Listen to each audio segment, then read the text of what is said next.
What's up, guys? Chris here. Welcome back to Music Unplugged. And today on the show, we've got a very special guest. We've got none other than Australian music legend Deborah Conway on the show. We talk about her early beginnings through to her time with Do Re Mi, through to her solo career and her current writing partnership with Willy Zygier. And she gives us an exclusive on the brand new album. You really don't want to miss this episode. It's a great one. So let's go.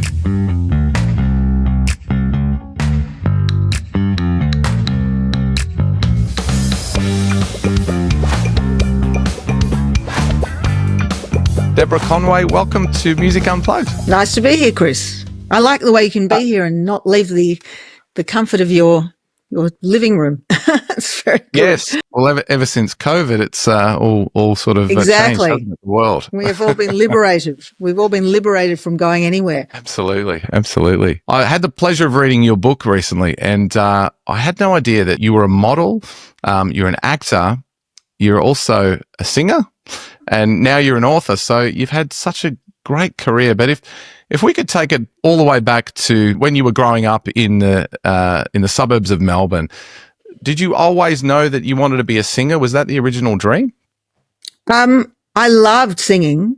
I really loved singing. So I would sing at every opportunity, although very rarely at school. So it kind of came as a surprise to my schoolmates when in year 6 or year 12, I should say, form 6, I suddenly said, would you like to listen to my NIDA audition? Because I had to sing a song, and I sang this song for them, and they were all a bit sort of stunned. Wow, you can sing. I didn't realize. I didn't join the school choir, which was really a silly mistake. I should have, because it would have been very helpful for learning very close harmonies. They did great madrigal stuff. But I didn't like the music teacher. She was very bossy, and I don't know, we rubbed each other up the wrong way. So I didn't do it. I was very keen on the music theatre component at my primary school. So I remember being cast as the tailor in I think it was the eponymous role. And then in high school years, we did a lot of school plays, and I was just I used to play the male roles because I was the tallest one in the class, or the tallest one who was interested in acting anyway, and an all-girls school, I should say. But yeah, look, I mean, I guess it's something that I've always known that I love doing, and I always thought I was good. Wasn't necessarily an opinion shared by my mother, but I had a lot of confidence, so I didn't much mind that. Who were some of your early music influences that sort of got you passionate about singing or lit a fire in you? So my parents had a spectacularly good, or my father in particular had a very good music theatre collection. So from the very early years, I would listen to all of the music theatre records, Oliver and Sound of Music and Camelot and Oklahoma and My Fair Lady and Sweet Charity. You name it, he had it. Yeah. And they were great stories, and they were fantastic songs. Great writing. West Side Story, Sondheim and Bernstein. Really a masterclass in great songwriting, great storytelling, and great singing. And then when I was a bit older, my early teens, I started exploring the folk artists, Bob Dylan, Joni Mitchell, but but also Elton John and Susie Quatro and Joan Armatrading and Bon Skaggs and George Benson. I had very, very Catholic tastes. I had a massive record collection. I loved music, and I spent a lot of time in my room just listening to music. Yeah. What was the first album you ever bought? I think it was Tapestry. I think a lot of people of my vintage, the first album that they ever bought was Tapestry. The first album I was ever given was a Paul Simon and Art Garfunkel record. So I think that was the first record I actually owned, but the first record I went out and bought with my own money was 1971. It came out, 70, 71. And that was Tapestry. Yeah, wow. Yeah. You can still hear that influence in your voice, I think, today as well, of those. She was a great storyteller too. She was a terrific storyteller. And, you know, Yeah. look, it was interesting because I recently, not that long ago, I did her show or the show of Carole King's songs with James Taylor songs. And I performed it with, Daryl Coggan. You maybe come across him. I'm familiar, Darren. Yep. He's a lovely fellow, and funnily enough, he sang the James Taylor songs. I sang the Carole King songs, and we did the country. We went across the nation, and I thought, I read her autobiography. I was kind of horrified at how much she put up with from very abusive men, and how many bad choices that she made in her love life, even though in her career she made terrific choices. And then the other thing was, I started listening to a lot of other records that were follow-ups to Tapestry, and I thought they were all pretty ordinary. So she just had this one spectacular moment where every single song on it was a gem. It all came and together. Then after that, they didn't come, but she wrote great songs for other people. They were, all those songs she wrote. The Monkees had a hit with them, and there were a ton of hits. The Shirelles, and I don't know, lots of great singing groups had hits with Carole King songs. And Kylie Minogue had a hit with a Carole King song. Yeah. You moved on from there, didn't you? And you famously put the ad in the paper, singer wants band, and you ended up getting a few options to choose from. I did. Tell me about that experience, and also that is the opening music. Chapter of my book, Chris. It is. That is the opening chapter of my book. I had a good friend, and he thought I was good. He thought I was a good singer. And he said, you should put an ad in the paper if you want to try and take this seriously. And I did, and I was answered by a couple of different people, and then I was spoilt for choice, and I went with a band called the Benders, which was rock, sort of a bit prog rock, a little bit prog rock, lots of guitar solos, many more guitar solos than I was kind of happy with.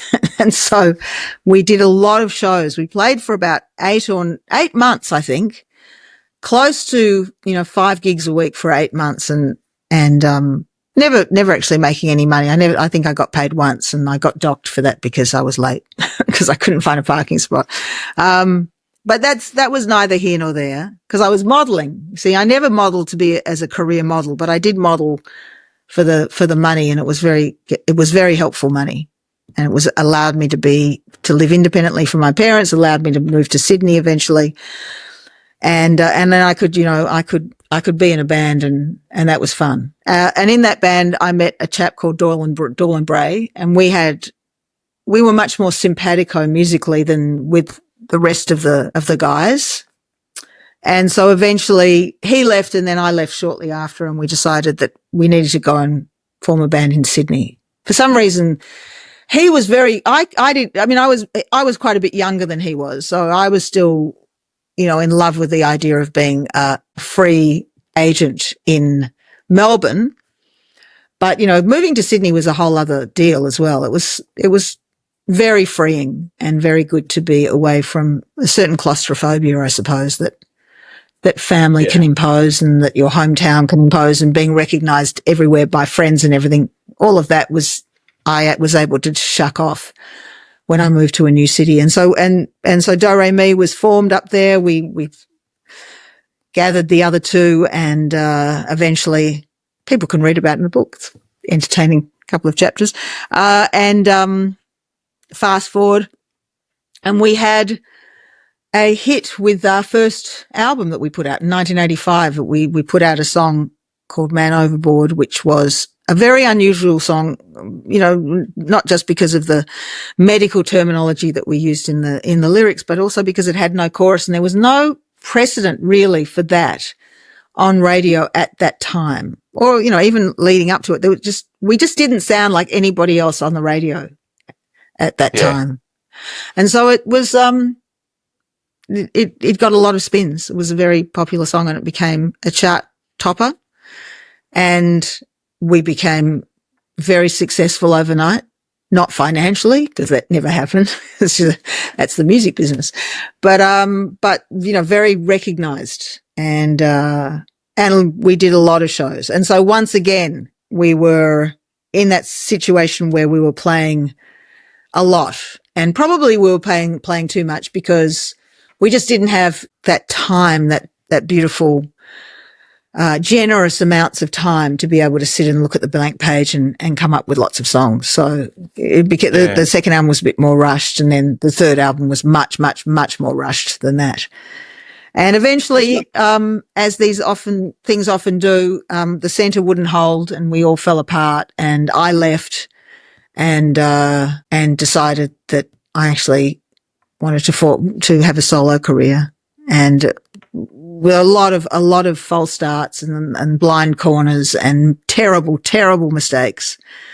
But eventually I returned, because that was all happening overseas, largely in the UK, but also in America as well. And eventually I returned to Australia and signed with Mushroom Records and put out an album called String of Pearls, which spawned a few singles. Most famously, It's Only the Beginning. Yeah. And that's, I should give you a chance to ask another question. No, it's all good. That's all good. You did my job for me. That's great. And I mean, especially with Man Overboard, I mean, you obviously were gigging for quite a while with Benders, you getting experience, live music, all of that sort of stuff, and you wanted to be an artist. And so what was it like to get that national attention from that song, Man Overboard? I mean, did you have time to let it all sink in? Oh, wow, we're having success here. I think I was, I think I took it for granted. Yeah. To some extent. I think that we'd had so much success. It was like, we were sort of golden, everything we touched, you know. Yeah. Prior to that single becoming a top 5 hit, we'd put out 2 EPs.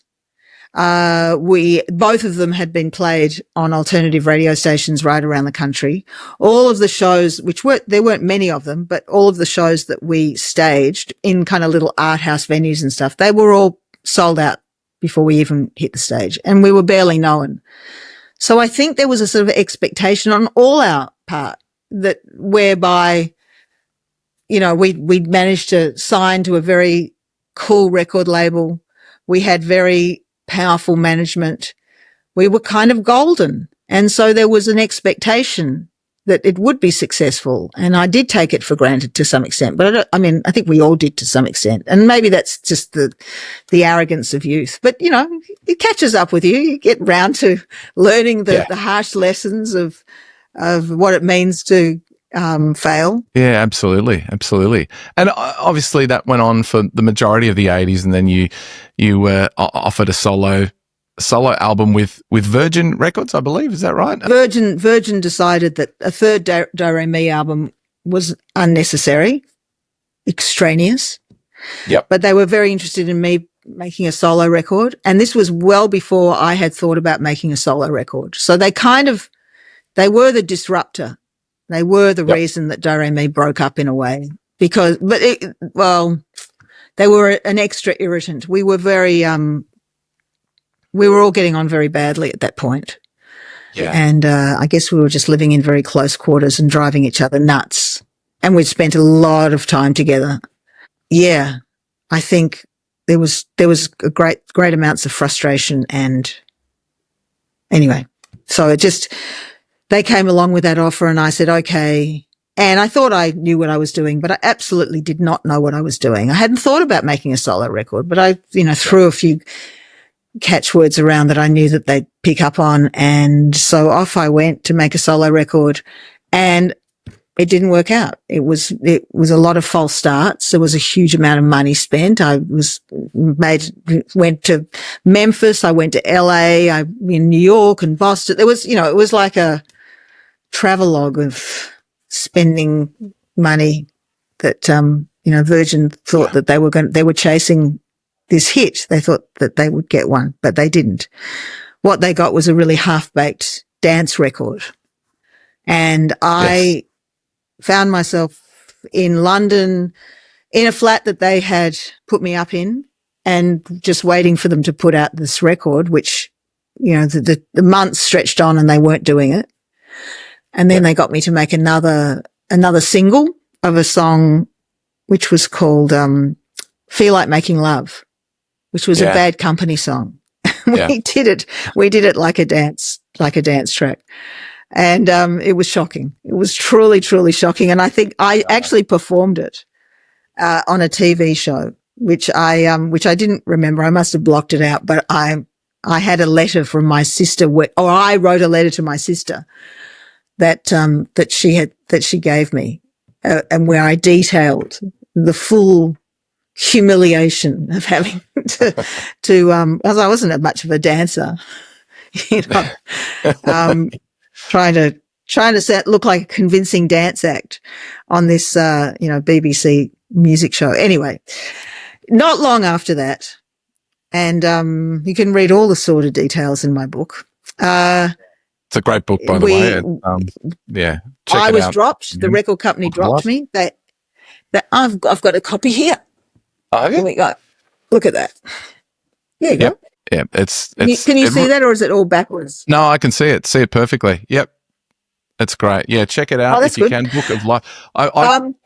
It really. I'm not just saying it. It's a great book. It's the way you tell the story too. It's not just a typical, I went here and I did. It's you really get into the way you were feeling, and you get into some real full-on details of everything that's going on. It really is a great book to check out. So I do recommend anyone to grab it. It is brutally honest. Brutally honest. Yeah. Thank you, Chris. I'm not just saying what he said. Okay.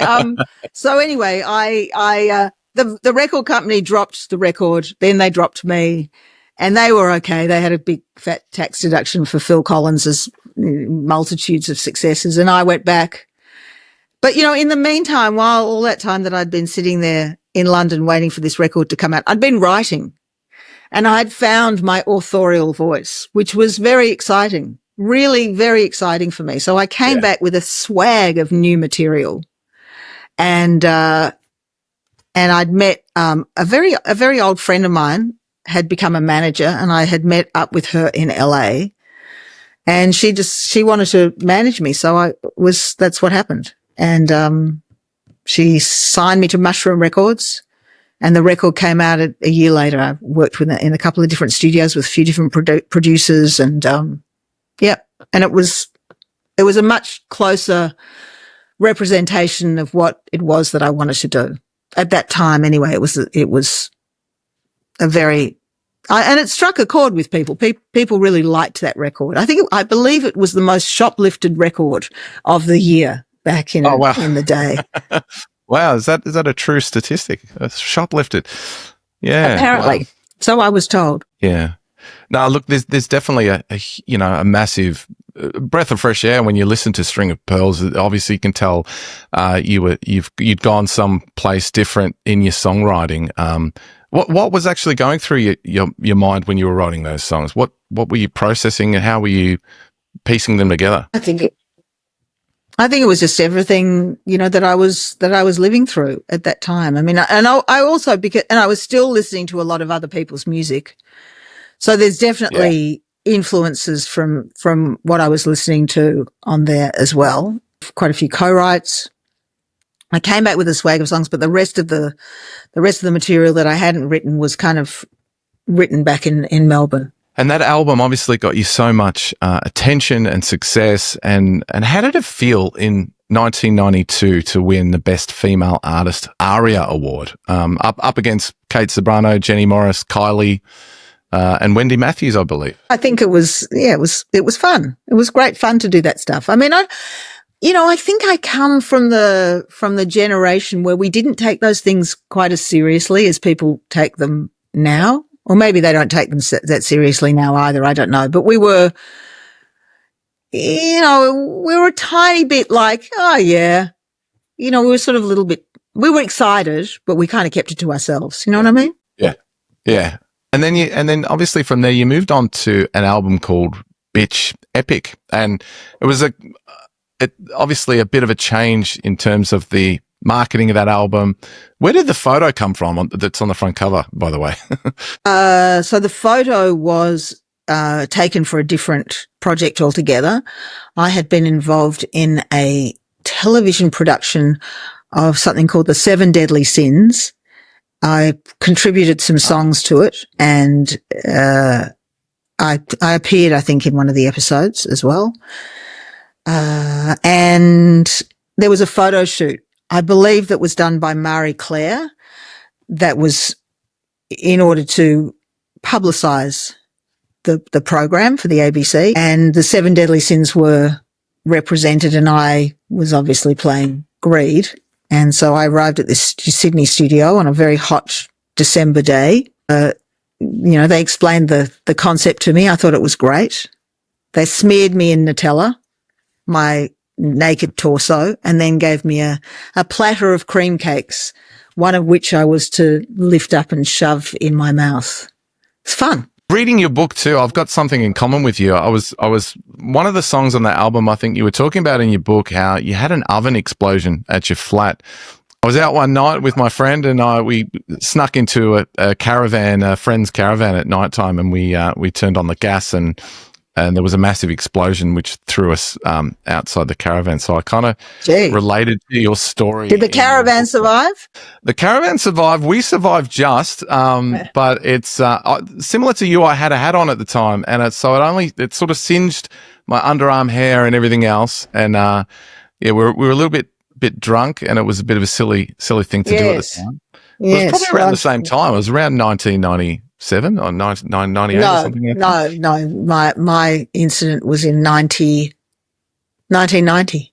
Oh, 90. Yeah. Okay. Yeah, 1990. Yeah. My crappy little flat, which was cute, but you could hear the person talking on the phone upstairs, and the railway line was right next to the window, and every time the train went past, you could actually see in the windows of the train. So I suppose they could see me, and then the television would go all fuzzy, and it was very romantic, as long as you didn't kind of examine too closely where the train went after your window finished. Yeah. But if you were just looking out the window, it was very romantic. You could imagine all kinds of, flowered meadows and, yes, little children running in pinafores, running along the tracks, something like that. Anyway.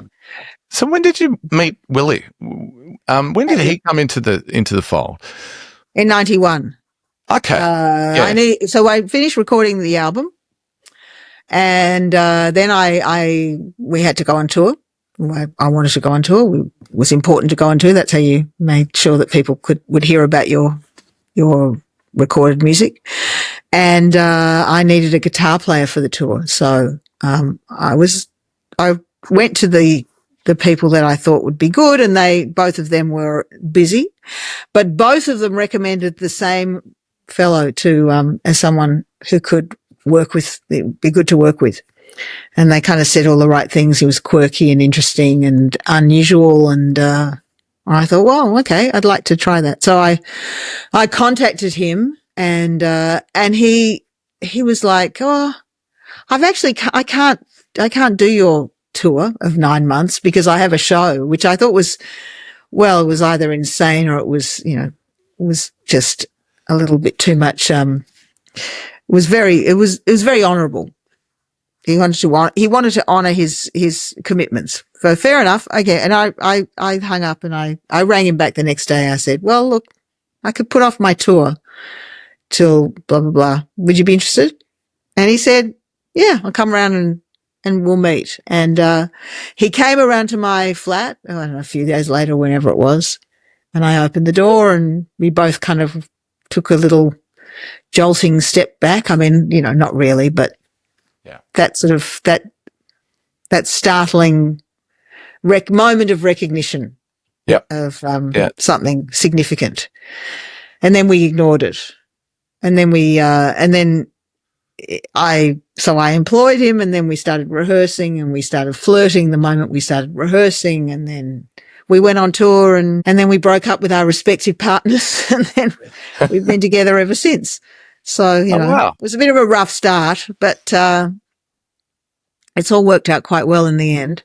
Yeah. And so together you've recorded 6 albums together since 2000, is that right? I think and the debut album. No, it's not right. No. We've just finished recording the 11th.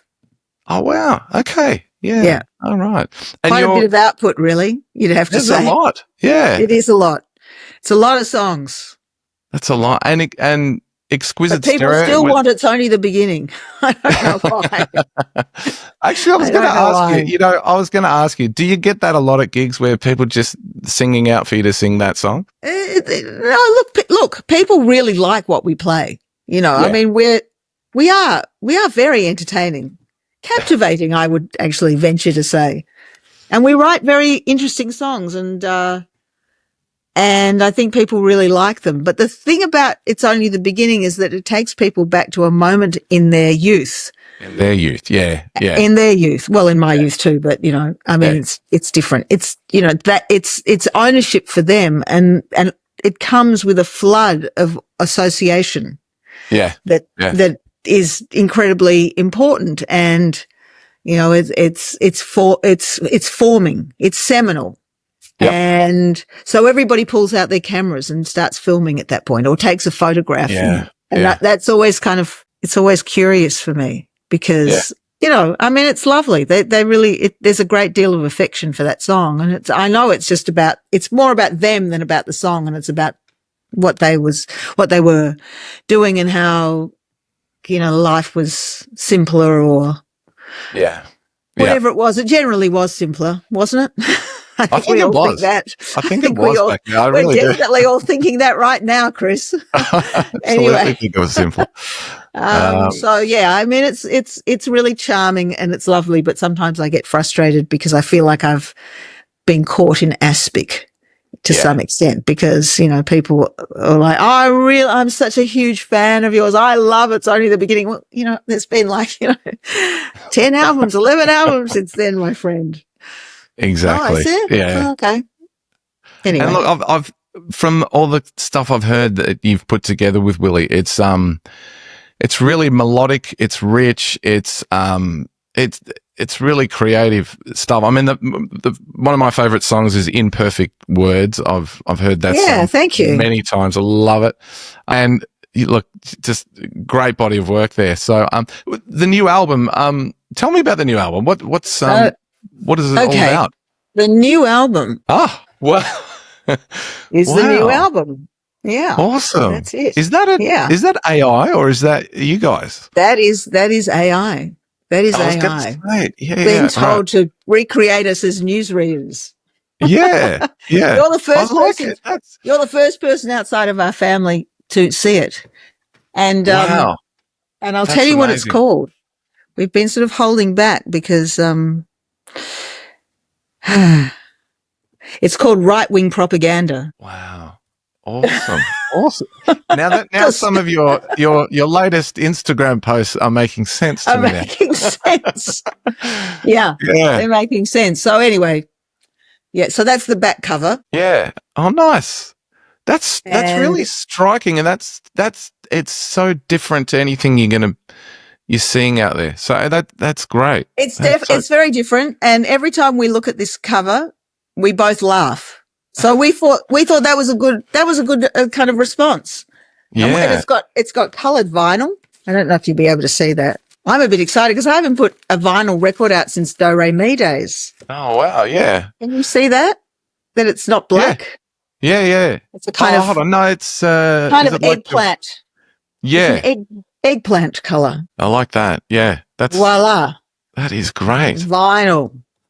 Anyway, we shall see. I mean, people tell me that vinyl is the thing now, but I don't think people of our vintage necessarily have record players. So it'll be an interesting experiment. They might buy the record, but then actually just stream the record.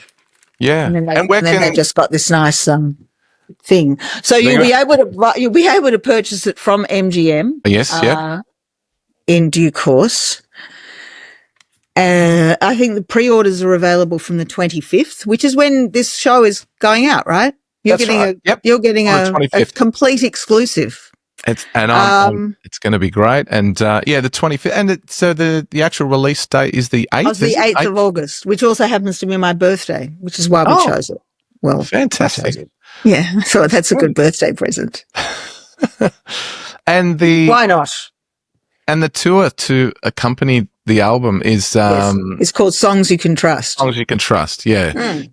And you're playing all over the place. Actually, I had a look and saw everywhere. Right, so we're going all kinds of places. If people go to our website, which is www.deborahconway.com, there will be a whole list of shows, and you can click on the link and buy a ticket. We're in a lot of places in Victoria. We're in a few places. We're in Wollongong and Sydney and Avoca Beach in New South Wales. We're in South Australia. We're in WA. We're in Queensland. I can't remember. There's quite a lot of shows, so I can't remember everywhere we are. But anyway, I'm really looking forward to playing. This is the first record that Willy and I have made, even though we play a lot together as a duo, which we sort of do after we've gone on the road with a band and, done the big hurrah and spent a lot of money. And then, we trim the whole thing back down again and go out there and play the songs as we wrote them. But we actually only recorded ourselves on this album. So, oh, wow. well, that's not entirely true because I had 3 daughters sang on it as well. And, when they sound beautiful, we're honoring it right from the start as, as the duo that, we wrote it as and recorded it as. And, amazing. Yeah. And songwriting, you both. I hope people get the gag. That's all. I just hope people get the gag. Anyway, what are you going to do? I get the gag. I know what the gag's about, I get the gag. It's very difficult. It's very difficult these days. I haven't spoken People's about it. People's sense of humour. People are quite prickly, believe me. Well, you can't take life serious. So you know what I mean? That's right. I think that's right. That's what art is all about, isn't it, really? Of course. I hope so. Yeah. You have to be suggestive. You have to be thought-provoking. Controversial, I think, is good. Yeah. Anything that makes you kind of puzzle for a little minute. Otherwise, it's all a bit dull, isn't it? Absolutely. That's I think that's why we do it. Deborah, thank you so much for being on the podcast. I really appreciate it. Absolute pleasure. I'll definitely be attending one of those shows. Fantastic. Thank you very much. Either the one in Melbourne or St Kilda, and I encourage everyone to go out and check it out. DeborahConway.com is the website. Check for the pre-order of the record or come along to a show and pick one up there. We've also done a CD. I think I've got one of those here somewhere. No, I tell a lie. Sorry. No CDs. Okay. No CDs ready, but basically the album just but that big. Thank you very much for chatting. Thank you very much for coming on the show, Deborah. It's been a pleasure, and thank you. I'll see you at one of your shows. Absolutely. Right. Fantastic. All right. Take care. All right. Take care. Chat soon. Bye, Chris. Bye.